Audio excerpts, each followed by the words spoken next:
Picture this: a cold, muddy field in northern France, October 25th, 1415. The odds were stacked against the English, 5-1, maybe even more. King Henry V and his exhausted army of just 6,000 men faced a massive French force of around 30,000. It would become one of history's most legendary battles, Agincourt. Let me take you back to how it all began. Henry's army had spent weeks marching through France, battling dysentery and dwindling supplies.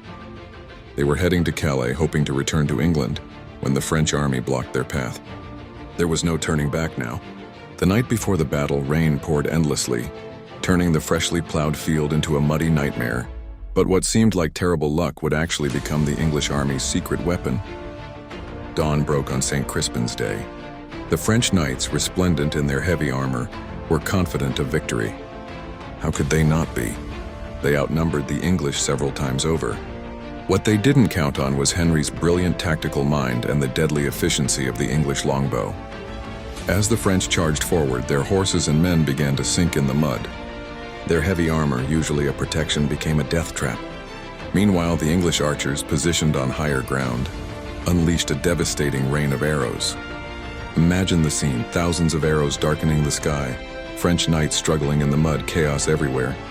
The French lines compressed as more men pushed forward, creating a horrific human traffic jam.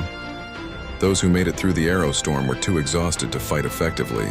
The lighter-armed English soldiers moved in for close combat, and the supposedly outmatched English army began to dominate the field. By day's end, the French had lost thousands of nobles and knights, while English casualties numbered in the hundreds. It was more than just a victory.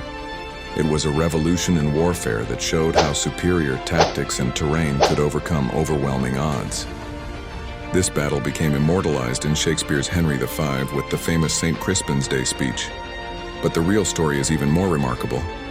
It showed that victory doesn't always go to the largest army, but to the one that best understands its strengths and the battlefield itself. Agincourt remains a testament to human ingenuity, leadership, and the power of making the best of difficult circumstances.